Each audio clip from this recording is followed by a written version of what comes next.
Bab 2861. Sebuah titik hitam kecil muncul di tepi peradaban tingkat 9 Leila yang cemerlang di langit berbintang yang jauh. Bintik hitam itu awalnya kecil tetapi dengan cepat meluas, menyerap vitalitas dari area manapun yang disentuhnya. Sebuah planet yang hidup akan langsung berubah menjadi bintang mati, dan semua makhluk di dalamnya akan berubah menjadi tumpukan tulang-tulang yang layu.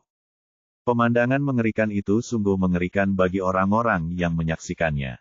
Silvio dan Elora tahu keseriusan masalah ini dan ingin menghentikan Luffyan.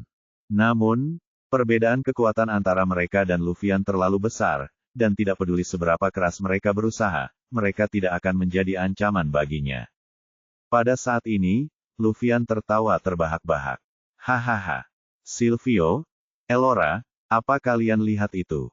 Begitulah kuatnya aku. Saat aku selesai melahap semua vitalitas Leila, kekuatanku akan mencapai level yang lebih tinggi, dan aku bisa langsung menerobos untuk mencapai puncak Heavenly Overlord rank. Tidak akan lama lagi sebelum aku menjadi Almighty di Origin Realm dan menjadi salah satu penguasa di alam semesta. Di sisi lain, David hanyalah seorang penguasa surgawi sebagian, jadi apa yang bisa dia gunakan untuk melawanku? Bahkan jika dia memiliki teknik rahasia yang menantang surga, dia tetaplah seekor semut bagiku. Aku bisa memutuskan hidup dan matinya hanya dengan menjentikkan jariku.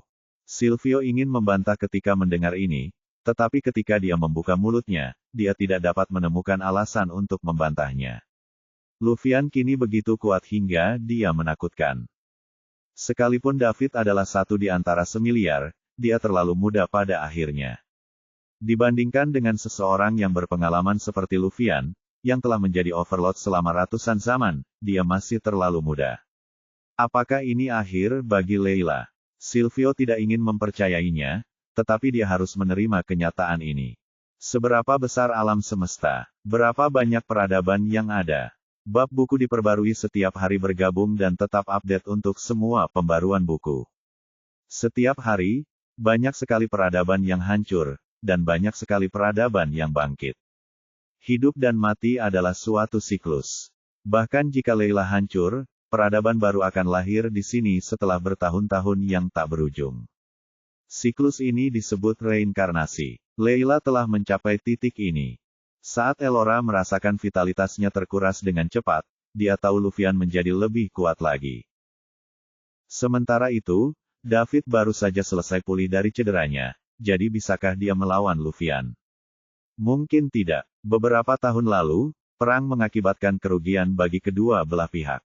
Namun, Luffyan telah membuat kemajuan besar, tetapi David baru saja pulih dari cederanya. Jadi, jelaslah, jurang pemisah antara kedua pihak telah melebar. Jika David datang, dia akan mati. Jadi apa yang harus dia lakukan? Haruskah dia memberitahu David untuk tidak datang? Elora menggelengkan kepalanya. Bukannya dia tidak mau, tetapi berdasarkan pemahamannya terhadap David, tidak mungkin dia akan mundur. Tiba-tiba, sebuah sosok muncul di tepi titik hitam itu.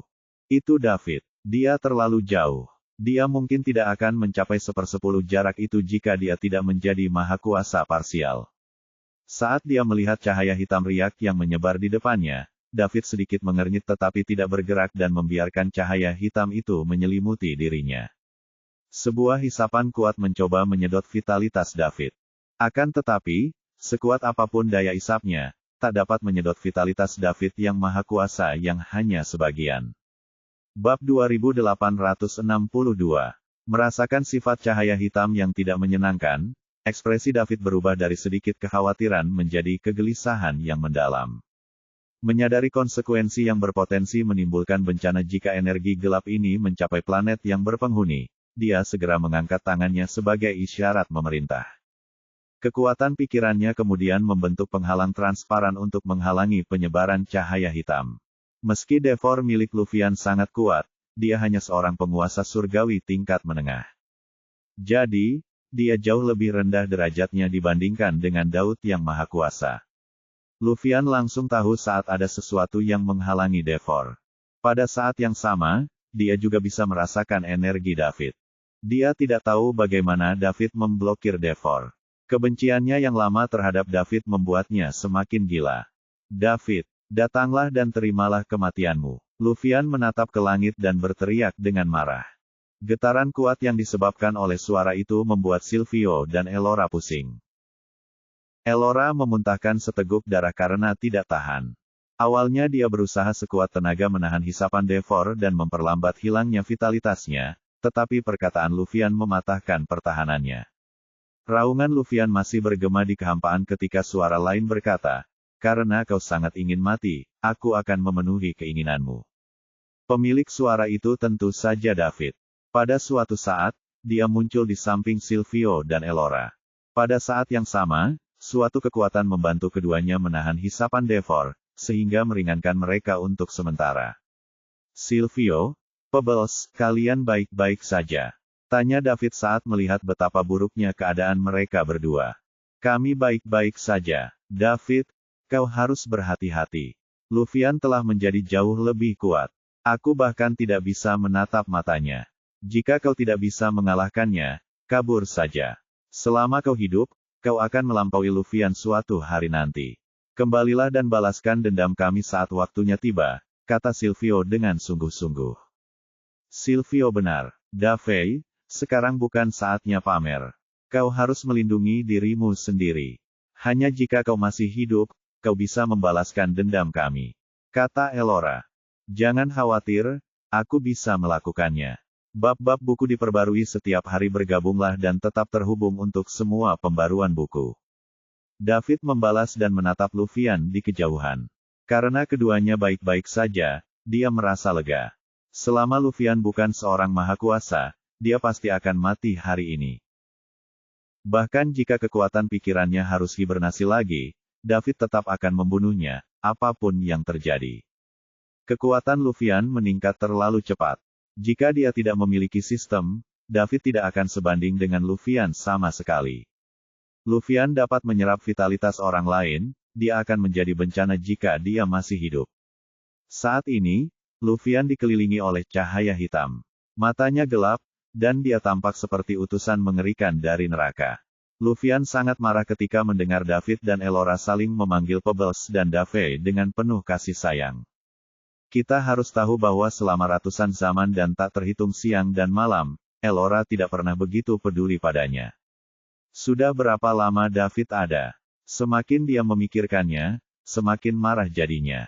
Ledakan, ledakan, ledakan. Setelah benar-benar mengamuk, kekuatan Luffy meningkat dari pertengahan pangkat penguasa surgawi ke puncak pangkat penguasa surgawi. Jika David tidak ada di sini, energi yang dilepaskan Luffy dapat melukai Silvio dan Elora secara serius. Pangkat puncak penguasa surgawi sudah merupakan batas yang dapat dicapai seorang penguasa, dan di atasnya adalah alam asal. Kalian semua akan binasa. Luffy menggertakkan giginya, mengucapkan setiap kata dengan intensitas yang mendidih. Benarkah? Mungkin kaulah yang akan mati. David tersenyum sinis. Dia sudah tahu batas kekuatan Luffy. Dia hanyalah puncak penguasa surgawi. Bab 2863. Nada menghina David membuat Luffy tertegun. Dia telah mencapai puncak pangkat penguasa surgawi, jadi mengapa David berani mengatakannya? Apakah dia punya kartu truf? Tanpa memberi Luffy waktu tambahan untuk berpikir, David mengeluarkan 4 tetes esensi darah dan memanggil klonnya. Keempat tetes esensi darah itu langsung berubah menjadi 4 klon, mengelilingi Luffy dan menghalangi gerakannya. Saat keempat klon David mengelilinginya, Luffy merasa sangat terhina. Dalam pertempuran beberapa tahun lalu, David menggunakan lusinan klon dan terus-menerus membuat mereka meledak sendiri, dan itulah sebabnya tidak ada pihak yang menang. Sekarang setelah ia pulih dari luka-lukanya dan kekuatannya telah mengalami perubahan yang mengguncang bumi, David memutuskan untuk memanggil 4 klon. Bukankah David sedang memandang rendah dirinya? David, apakah kau meremehkanku? Luffy menahan nafsu darah di dalam hatinya. Setelah mengamuk, kewarasannya akan melemah dan digantikan oleh haus darah. Baru setelah dia tenang dia dapat pulih perlahan-lahan. Akan tetapi, kekuatan tempurnya akan turun kembali ke tingkat pertengahan penguasa surgawi jika hal itu terjadi. Tidak, tidak, tidak. Luffy, kamu salah paham. Justru karena aku sangat menghargaimu, aku memanggil 4 klon untukmu. David tersenyum meremehkan. Dia merasa lega sepenuhnya setelah mengetahui bahwa kekuatan tempur Luffyan yang sesungguhnya hanya mencapai puncak pangkat penguasa surgawi. Meskipun David tidak percaya kalau Luffyan bisa menerobos ke alam asal dan menjadi seorang mahakuasa dalam waktu yang sesingkat itu, bagaimana kalau dia menjadi seorang mahakuasa parsial sepertinya? Sekalipun dia tidak takut, membunuh sebagian yang mahakuasa akan sangat sulit. Lebih jauh lagi, hal yang paling penting adalah bahwa peledakan diri dari yang mahakuasa parsial akan sangat kuat dan akan menyebabkan kerusakan yang tidak dapat diperbaiki pada Layla. Bab-bab buku diperbarui setiap hari, bergabunglah dan tetap terkini untuk semua pembaruan buku. Oleh karena itu, mustahil bagi David untuk meledakkan klonnya secara acak seperti yang dilakukannya dalam pertempuran beberapa tahun lalu, yang akan sangat membatasi efektivitas tempurnya. Beruntungnya, Luffyan hanyalah seorang penguasa surgawi puncak, yang membuat David merasa lega. Akan sangat mudah bagi 4 klon alam asal parsial untuk berhadapan dengan satu puncak penguasa surgawi. Apa maksudmu? Luffyan tampak bingung. Apa maksudku? David mencibir. Lalu, nada suaranya berubah. Anda akan segera tahu apa artinya. Setelah mengatakan itu, dia segera mengendalikan klon tersebut dan melepaskan sebagian energinya tanpa menunggu reaksi Luffyan. Ledakan, ledakan, ledakan, ledakan. Ada 4 ledakan yang tak tertandingi. Tidak hanya ukurannya yang lebih besar dari milik Luffyan, tetapi juga mengandung jejak kekuatan asal. Origin Power merupakan musuh bebuyutan para Overlord. Seseorang dapat memilikinya sedikit saja dengan mencapai sebagian alam asal. Lalu, setelah seseorang menjadi mahakuasa, mereka dapat sepenuhnya mengendalikan kekuatan asal. Meskipun dia hanya menggunakan sedikit kekuatan asal, dia masih bisa dengan kuat menahan penguasa surgawi Luffyan. Keempat klon mengepung Luffyan dan membentuk barisan untuk menghentikan devor milik Luffyan. Pada saat ini, Luffyan bingung. Dia belum sepenuhnya kehilangan kewarasannya setelah mengamuk. Energi yang dipancarkan klon David menyebabkan kekuatan dalam tubuhnya terus-menerus melemah seolah-olah telah berhadapan dengan musuh bebuyutan.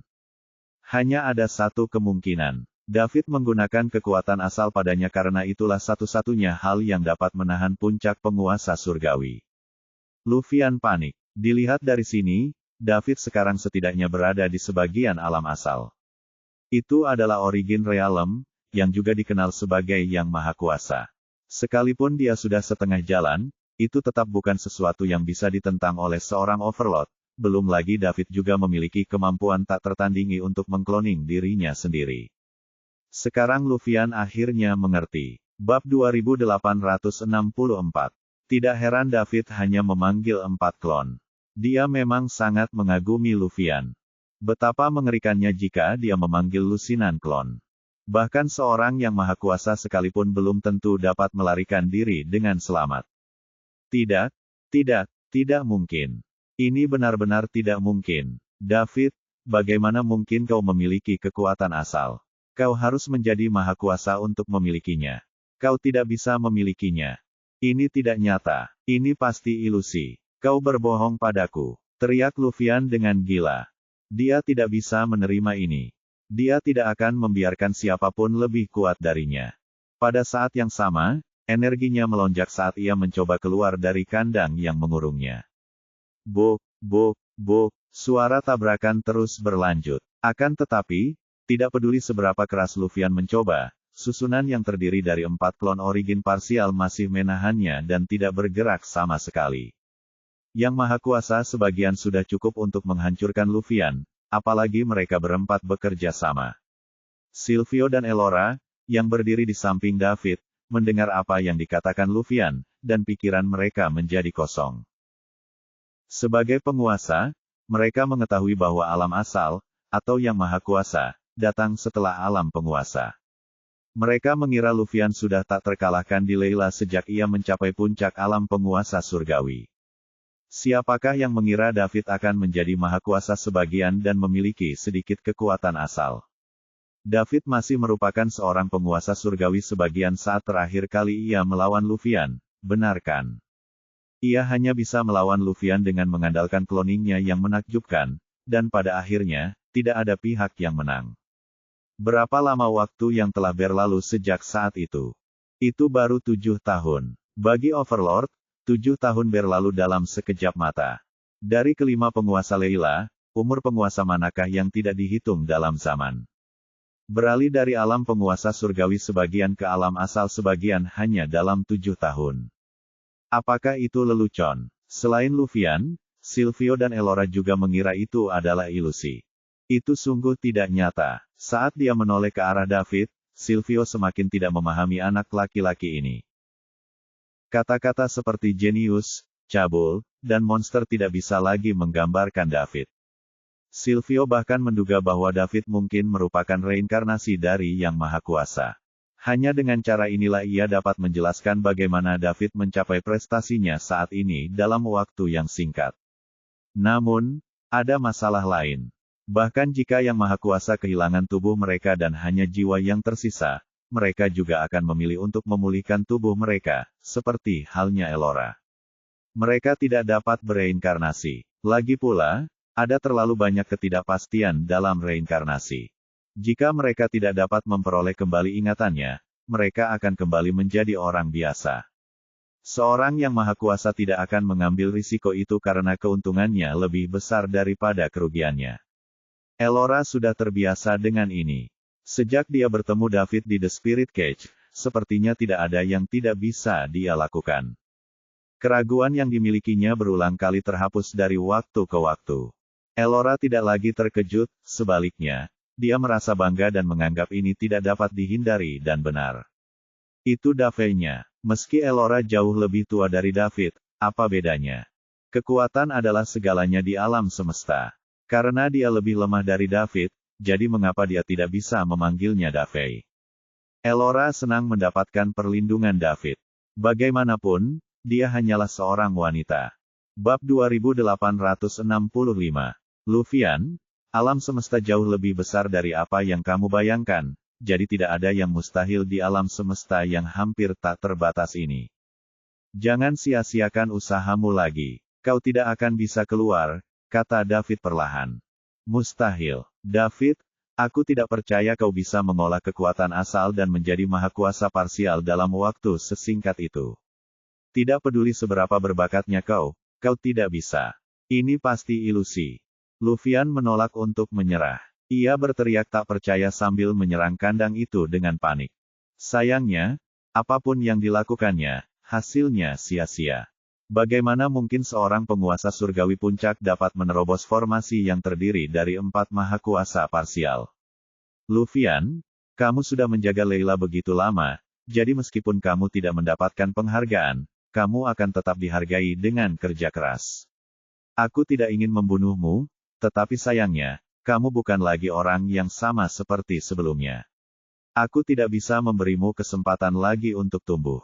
Jika tidak, banyak kehidupan akan menderita karenamu, tetapi jangan khawatir, makhluk Leila akan tetap mengingat pencapaian hebatmu setelah kamu mati. David tidak ingin menunda waktu lagi. Jadi, setelah selesai, ia memerintahkan para klon untuk membunuh Luffyan. Mendengar David akan membunuhnya, Luffyan menjadi panik. Dia ingin menaklukkan alam semesta, jadi bagaimana dia bisa mati? Dengan bantuan Devor, suatu hari ia akan masuk ke Origin Realm dan menjadi maha kuasa jika ia terus melahap vitalitas berbagai peradaban. Ia bahkan mungkin melangkah lebih jauh dan menjadi yang teratas di alam semesta. Tidak, dia tidak bisa mati. Luffyan tidak dapat memahami ini. Dia telah menyatukan jiwa gandanya dan membangkitkan Devor, jadi dia seharusnya berdiri di puncak alam semesta dan mencapai prestasi yang tak tertandingi. Namun, dia akan mati di sini sebelum dia bisa keluar dari Leila. Dia tidak mengerti bahwa semua hal di dunia ini saling bergantung.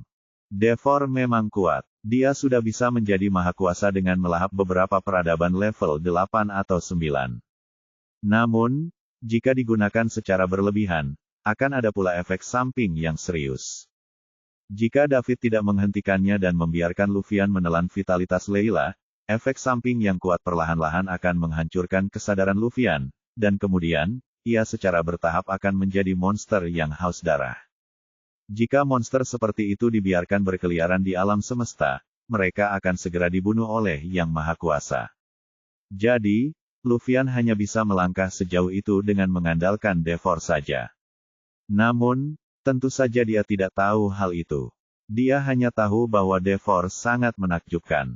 Tidak hanya dapat menyembuhkan luka-lukanya, tetapi juga meningkatkan kekuatannya. Karena itu, dialah orang yang dikasihi Tuhan dan tidak seharusnya meninggal di sini. David, kau tidak bisa membunuhku. Tuhan berpihak padaku. Aku ingin menaklukkan semua alam semesta dan menjadi yang teratas. Jika kau membunuhku, kau melanggar kehendak Tuhan. Teriak Luffy panik. David mengabaikannya. Jika mereka ingin berbicara tentang siapa yang disukai Tuhan, jawabannya adalah Daud. Berapa lama Luffy hidup, dan berapa lama David hidup? Jelaslah siapa yang benar-benar disukai Tuhan. Lebih jauh lagi, sekalipun bertentangan dengan kehendak Tuhan, David tetap akan membunuh Luffy.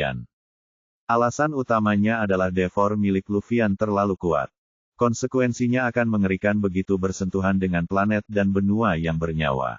Ledakan, ledakan, ledakan, ledakan. 4 klon dari sebagian Origin Realm meletus secara bersamaan.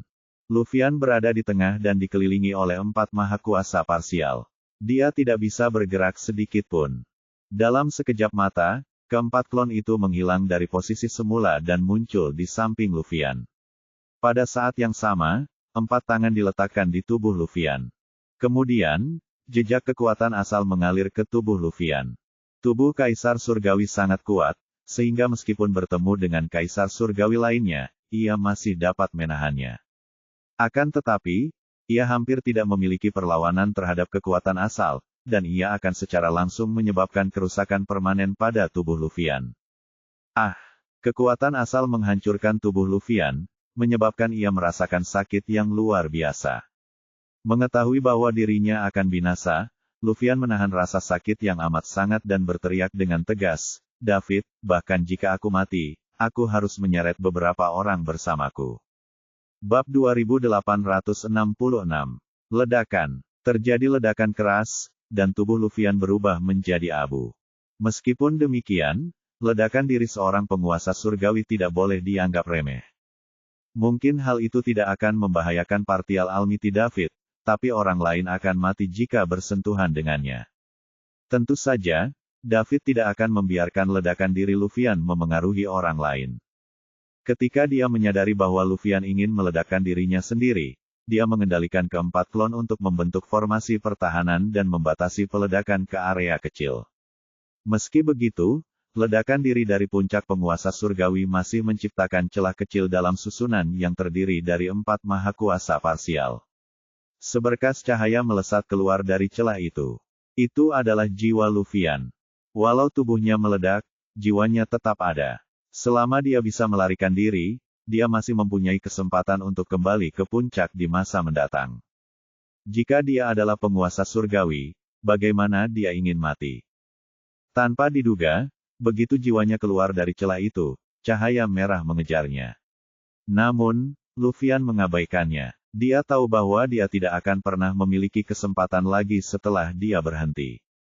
David bukan hanya maha kuasa sebagian, tetapi ia juga memiliki cloning.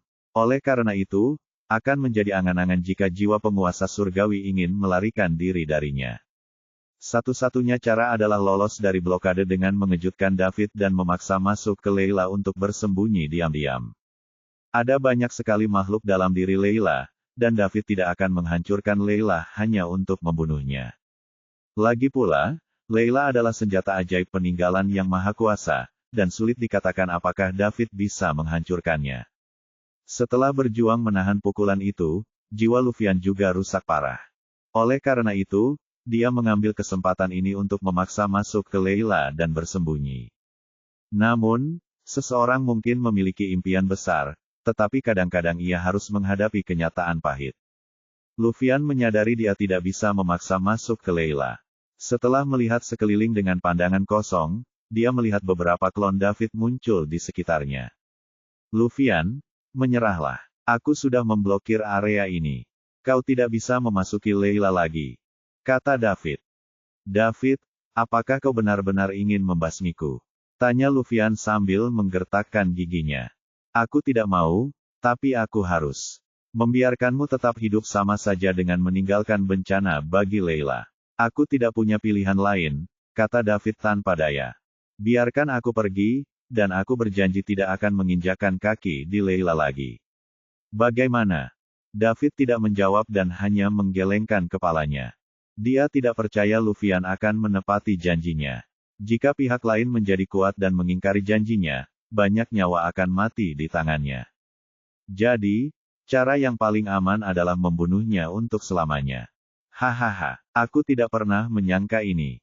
Aku, Kaisar Luvian, telah melindungi Leila selama ratusan tahun, tetapi beginilah caraku akan mati. Sungguh ironi yang besar.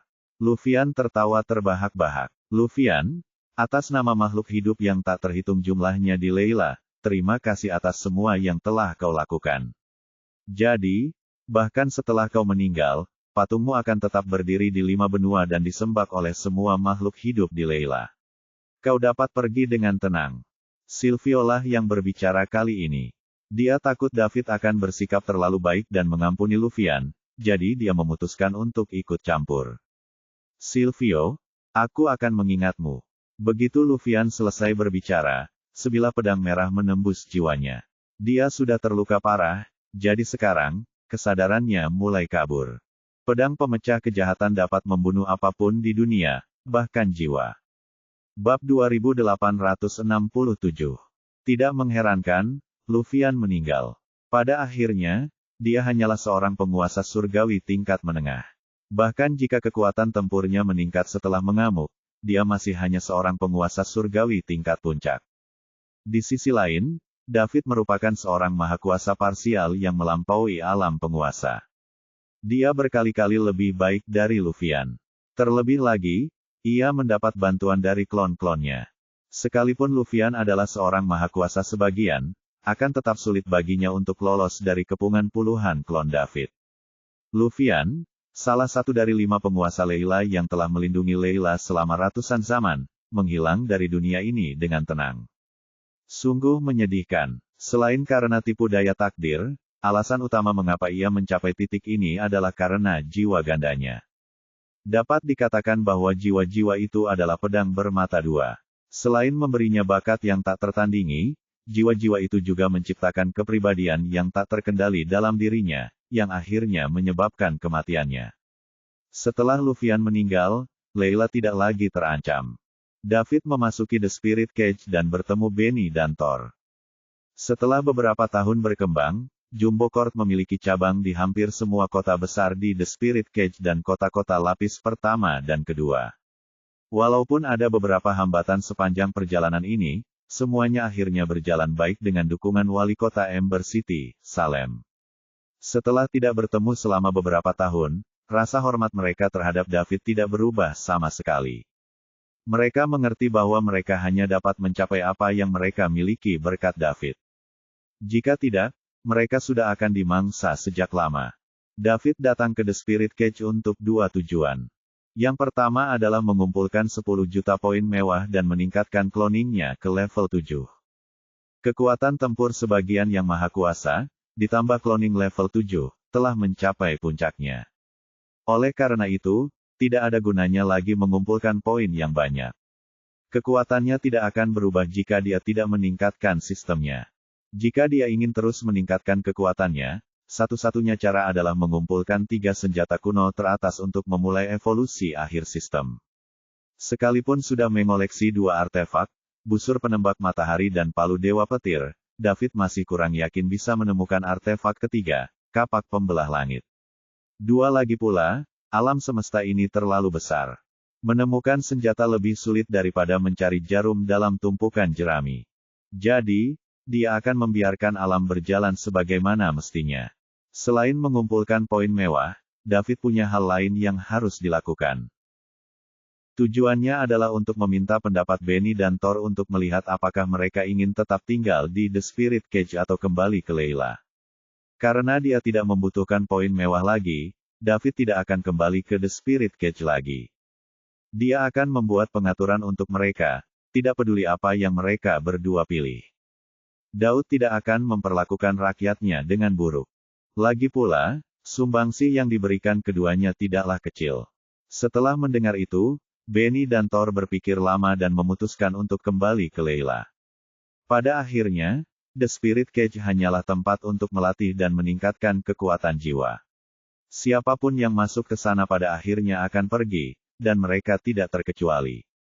Layla adalah tujuan akhir. Begitu dia menyelesaikan masalah antara keduanya, akan jauh lebih mudah untuk menangani poin-poin mewahnya. Dengan kekuatan David saat ini, ia tidak perlu lagi khawatir akan ketahuan, sehingga ia bisa mengumpulkan poin sebanyak-banyaknya dengan cara tercepat.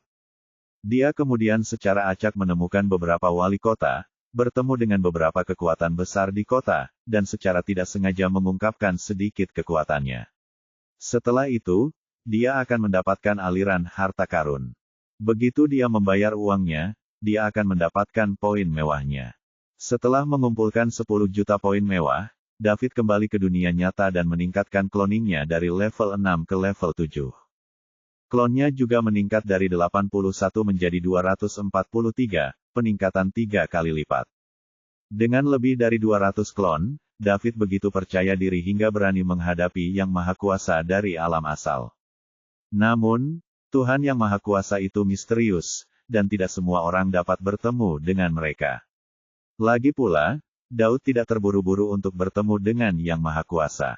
Bab 2868. Setelah membereskan segalanya di The Spirit Cage dan berjanji pada Elora bahwa dia akan segera datang ke Layla, David pun berangkat kembali ke bumi di bawah tatapan enggan Elora. Itu rumahnya, dan semua keluarga serta teman-temannya ada di sana. Karena ia sudah menjadi seorang maha kuasa sebagian, David dapat bergerak lebih cepat. Tak lama kemudian, ia tiba di suatu tempat yang sudah dikenalnya. Ia teringat pesan-pesan yang dikirimkan klon lamanya, jadi ia memutuskan untuk melihat planet Brechen. Saat ia mendekati planet Brechen, sebuah pesan muncul dari sistem. Kapak pembelah langit, salah satu dari 3 senjata kuno teratas, telah ditemukan. Harap mengambilnya sesegera mungkin untuk memulai pemutakhiran akhir sistem. David menatap jendela pop-up itu dengan bingung. Apa yang sedang terjadi? Dia menemukan kapak pembelah langit. Akankah sistem tersebut segera mencapai evolusi terakhirnya? Ini terlalu cepat. David merasa seperti sedang bermimpi. Awalnya dia santai saja mencari senjata ketiga, kapak pembelah langit. Dia memutuskan untuk mencarinya di masa depan saat dia membawa Celia dan yang lainnya berkeliling di alam semesta. Jika dia menemukannya, itu akan bagus. Tetapi jika dia tidak bisa, dia akan melupakannya saja. Dia tidak bisa memaksakan sesuatu seperti itu. Ini saja, siapa yang tahu dia menemukannya sebelum dia kembali ke bumi. Penemuan kapak pembelah langit sedikit mengejutkan David. Yang lebih mengejutkannya adalah sistem itu benar-benar dapat merasakan lokasi 3 senjata kuno teratas dari jarak yang begitu jauh. Tanpa berpikir panjang, David mengerahkan kekuatan pikirannya, dan benar saja, dia menemukan senjata di planet Brechen. Setelah lambaian tangannya, sebuah kapak raksasa terbang dan mendarat di hadapannya. Pada saat yang sama, David mengeluarkan busur matahari dan palu dewa petir. Ketika ketiga senjata itu bersatu, sesuatu yang tidak terduga terjadi. Sistem muncul, dan 3 senjata kuno teratas berubah menjadi 3 sinar cahaya. Setelah menyatu dengan sistem, ketiganya menghilang. Layar sistem kemudian menjadi hitam, hanya menampilkan beberapa karakter penting. Sistem ini sedang menjalani evolusi terakhirnya. Harap tunggu. Hanya itu.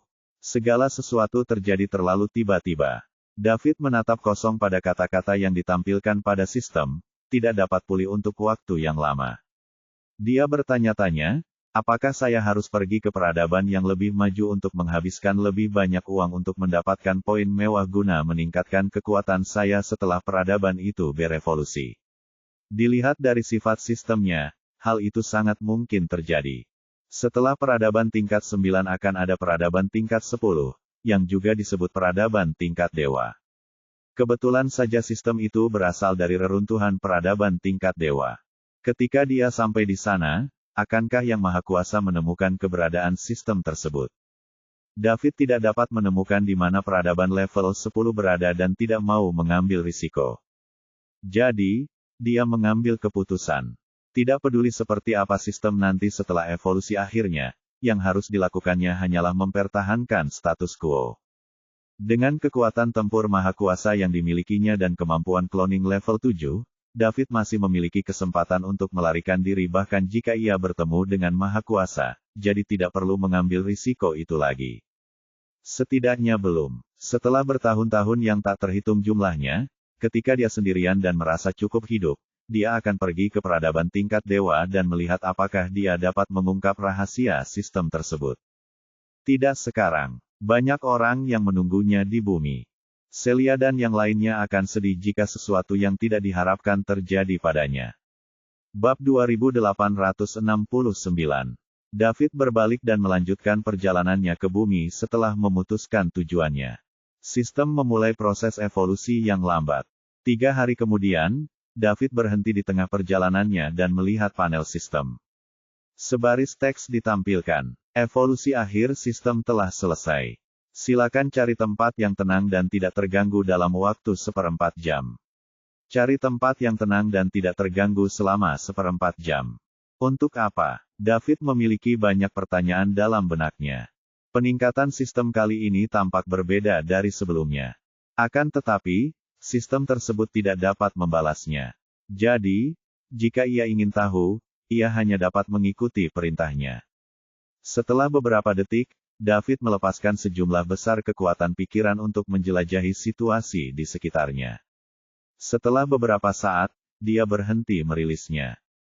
Tidak ada kehidupan di sekitarnya, yang sesuai dengan kondisi sistem, jadi dia duduk bersila di kehampaan, menunggu 1/4 jam untuk datang dan melihat apa yang akan dilakukan sistem.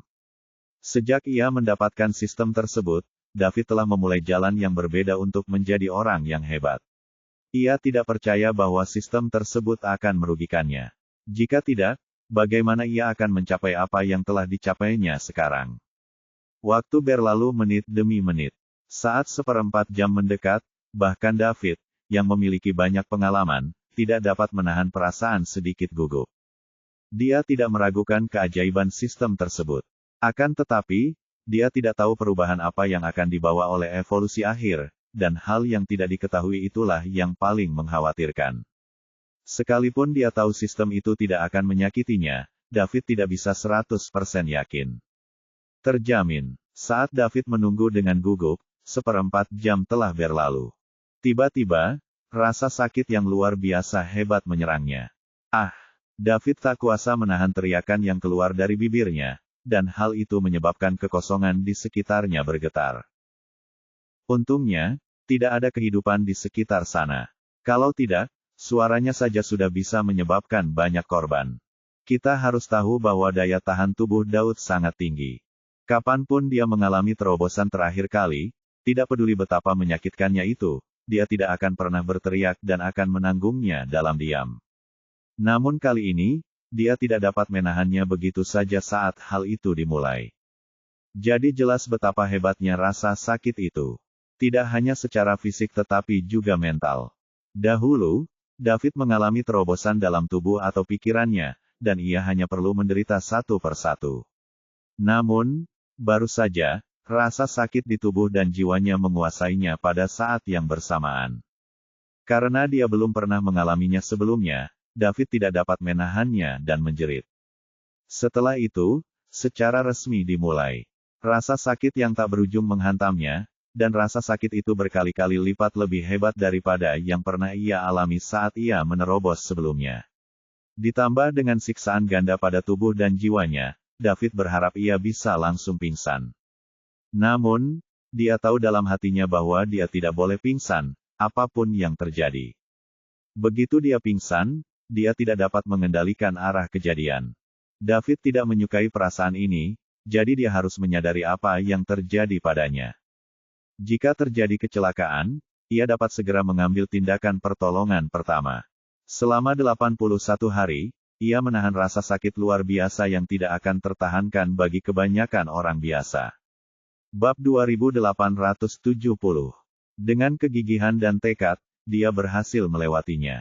Dia tetap terjaga sepanjang waktu dan tidak pernah pingsan, bahkan sedetik pun.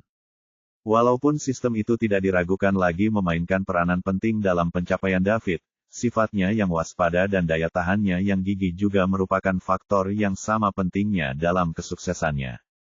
Kalau saja dia gagal bertahan pada terobosan apapun dan kehilangan kesadaran, hasilnya mungkin berbeda. Saat rasa sakit di tubuh dan jiwanya lenyap, David merasa seolah-olah seluruh tubuhnya telah disublimasikan tanpa henti. Dia tidak tahu seperti apa kondisinya saat ini. Jiwanya melayang keluar dari tubuhnya dan dengan cepat membesar ukurannya. Kemudian, tubuhnya terus mengecil. Tak lama kemudian, David melihat banyak sekali planet dan benua yang bersinar terang dengan berbagai macam makhluk hidup yang hidup di dalamnya. Pada saat yang sama, jiwanya terus berkembang. Planet-planet dan benua-benua yang hidup secara bertahap berubah menjadi titik-titik cahaya kecil. Kemudian, titik-titik cahaya kecil yang rapat tersebut bergabung membentuk satu titik cahaya besar yang kemudian menjadi sebuah peradaban. Titik-titik cahaya yang tak terhitung jumlahnya yang mewakili peradaban membentuk alam semesta yang luas. David kini memiliki pandangan menyeluruh atas pemandangan ini. Tentu saja, apa yang dilihatnya hanyalah puncak gunung es di alam semesta. Tak lama kemudian, David menemukan titik cahaya yang jauh lebih besar daripada peradaban di sekitarnya. Menurut perhitungan dan spekulasinya, itu pasti Leila. Peradaban tingkat 9 secara alami jauh lebih besar daripada peradaban tingkat 7 atau 8.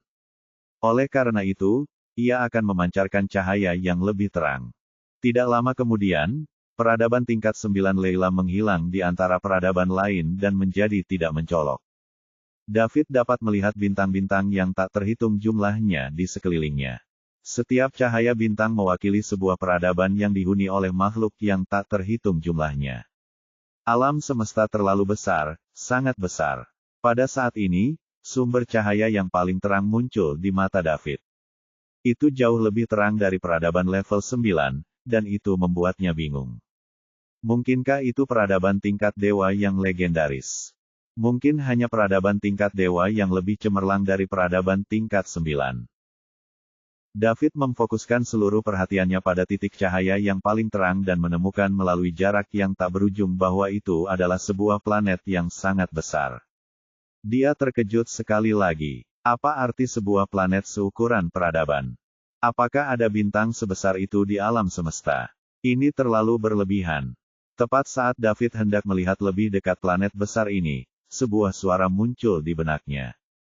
Hah, ada orang baru. Dia terlihat sangat muda. Sudah begitu lama berlalu, dan akhirnya kita punya daging segar. Wah, siapa namamu? David tidak tahu apakah suara itu bertanya kepadanya, jadi dia tidak langsung menjawab. Lalu, suara lain muncul. Baiklah, jangan menakut-nakuti teman baru kami. Nak, karena kamu telah menjadi seorang mahakuasa alam asal, kamu dianggap sebagai salah satu dari kami. Tinggalkan semuanya dan datanglah ke planet Sway sesegera mungkin. Kami akan menunggumu, dan saat kamu tiba di sini, kami akan menceritakan kisah alam semesta ini kepadamu. Setelah menjadi seorang mahakuasa, kamu juga menjadi salah satu penjaga alam semesta ini. Baru saat itulah David mengonfirmasi bahwa pihak lain sedang berbicara kepadanya. Dia menjawab dengan sopan, "Halo. Nama saya David Liddell. Senang bertemu dengan Anda." Meskipun dia tidak tahu siapa yang sedang bicara, dia tahu dari nada bicara kedua orang itu bahwa mereka pastilah yang maha kuasa. David tidak menyangka bahwa setelah evolusi akhir sistem selesai, sistem itu akan langsung membantunya melakukan peningkatan tanpa harus mengeluarkan uang untuk mendapatkan poin yang banyak. Ini di luar dugaannya. Sebenarnya, David tidak ingin menjadi yang maha kuasa secepat itu, apalagi pergi ke planet Sway dan berhubungan dengan yang maha kuasa alam asal. David, kamu tidak perlu bersikap sopan. Karena beberapa alasan, sangat sulit bagi orang-orang di alam semesta kita untuk mencapai alam asal. Sebagian besar terjebak di pangkat penguasa surgawi puncak, dan beberapa sebagai penguasa setengah maha kuasa. Sekarang setelah kamu berhasil melewati momen kritis ini, kamu telah memberi kami kekuatan baru. Meskipun itu tidak dapat mengubah akhir, itu juga merupakan awal yang baik.